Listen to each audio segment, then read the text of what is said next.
college football Scott Frost was hired to fix Nebraska football.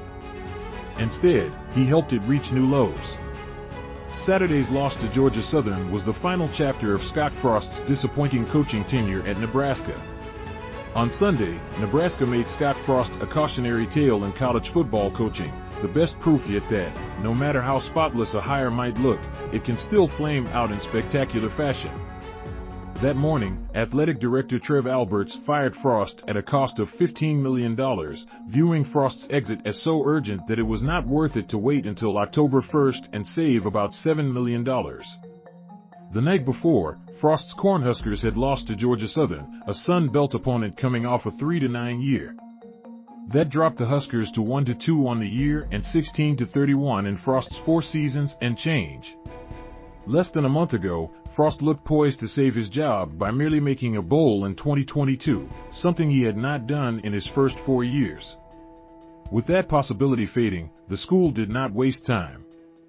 Frost's ouster began to look likely after a season-opening loss to Northwestern in Ireland on August 27. So in the short term, Sunday's news was not surprising. But in the long sweep, it is shocking that Frost has so little, aside from buyout money, to show for his Nebraska tenure. On paper, Frost was the perfect coaching hire when the Huskers signed him away from Central Florida after the 2017 season. He had just completed a rapid turnaround of the Knights, who went from 0-12 the year before his arrival to 13-0 in his second year. Frost would be 43 in his first season in Lincoln, smack in the prime of his career. As a Nebraska native and a star quarterback for the Huskers in the mid-1990s under Tom Osborne, he knew the lay of the land. He could not have been a more desirable candidate. Then it just did not work, at all, even for a short time. Frost's undoing was a parade of unforced errors. As the Athletics' Mitch Sherman detailed well, Frost was frequently tactless in dealing with his own players, his coaching staff, his bosses, and the media that covered the team. Examples in just the last month included bragging about players vomiting at practice before walking it back, and raising reasonable questions about whether he trusted an offensive coordinator he had just hired. Frost also had bad luck, which he compounded with strategic blunders in both game management and organizational structure. In the end, his time as the Huskers head man became a comprehensive study in the many different ways a coach can break bad. Paradoxically, the closest Frost came to sustained success at Nebraska was in a season he finished with a 3-9 record. The reason for the disconnect lies in tight margins. In 2021, the Huskers had a pretty good team. The SP Plus projection system ranked them 37th, and the Football Power Index had them 29th. But their games were almost always close, and when they were, Nebraska lost them every single time. The Huskers went 0-8 in games decided by one possession. They lost another by just 9 points to Ohio State, one of the best teams in the country. Nebraska was, in theory, 65 points away from an unbeaten season.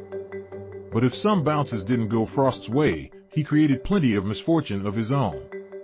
After a season-opening 30-22 loss to Illinois in 2021, he said the Illini had come out in a defensive front that Nebraska just hadn't had many reps with on tape or in practice, and so the Huskers simply threw out half of our game plan in a harrowingly similar season-opening loss to the Big Ten's other Illinoisian team this year. Frost took an unneeded risk and paid for it. The Huskers led Northwestern by 11 in the third quarter when Nebraska failed on a killshot onside kick attempt, setting up a short field that paved the way for Northwestern to start a comeback and win the game, 31-28. The onside kick only scratched the surface of one of Nebraska's defining problems during Frost's run, special teams. The Huskers were reliably horrendous in this phase of the game, in ways that suggested shortcomings of preparation. In the 2021 Illinois loss, Husker punt returner Cam Taylor-Britt caught a punt at his own 1-yard line rather than letting it fall for a likely touchback, then slipped on the goal line and threw the ball out of his own end zone for a safety. Later that season, Nebraska led 20 Michigan State by a touchdown with 4 minutes to play. The Huskers punted, and more or less their entire downfield coverage unit fell for a dupe and ran to cover a returner who was nowhere near the ball. The man who was near the ball strolled 62 yards for the easiest touchdown of his life. Nebraska lost in overtime. All told, Nebraska was 129th out of 130 football bowl subdivision teams in expected points added on special teams during Frost's tenure. And yet, Frost did not hire a dedicated special teams coordinator until this past offseason. By contrast, rival Iowa led the nation in special teams EPA during this period behind highly regarded coordinator LeVar Woods. The Husker defense posed its own issues.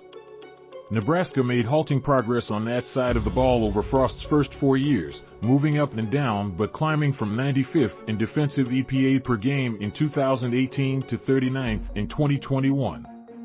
But they are 114th so far in 2022, and the main problem has been Georgia Southern.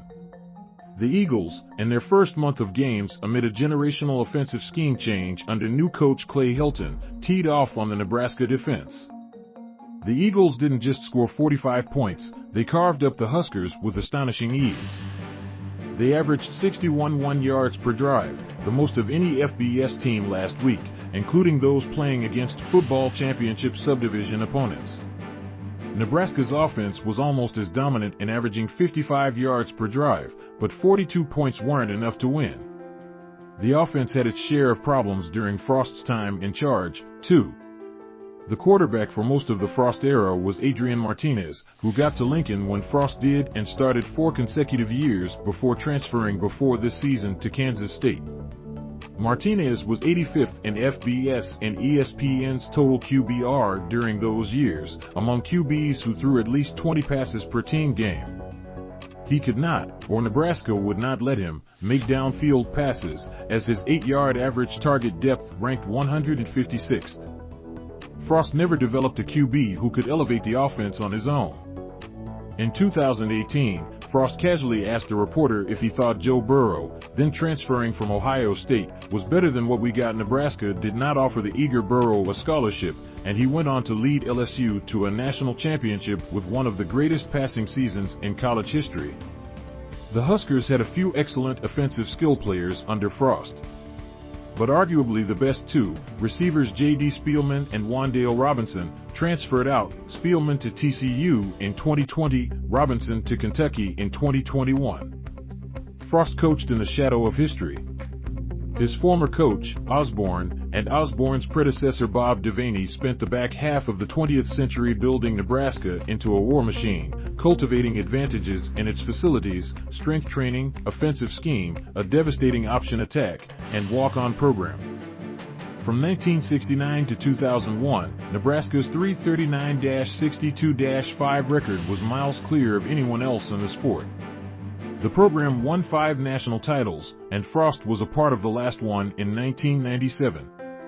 Myriad changes to the sport have since knocked Nebraska far out of the game's top echelon, and factions of Nebraska fans have been left to debate whether the program should strive for its old highs or merely hope to be respectable.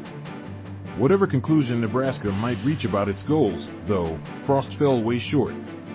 No team that played his Huskers more than once had a losing record against them. Every team in the Big Ten West was at least 500 against Frost, and only Illinois, at 2-2, did not have a winning record against the Frost Huskers. In the end, the school did not fire Frost because he could not match the Nebraska of 1970 or 1995. It fired him because, despite his alumni pedigree and previous success, he could not match the Purdue, Minnesota, or Northwestern of 2022.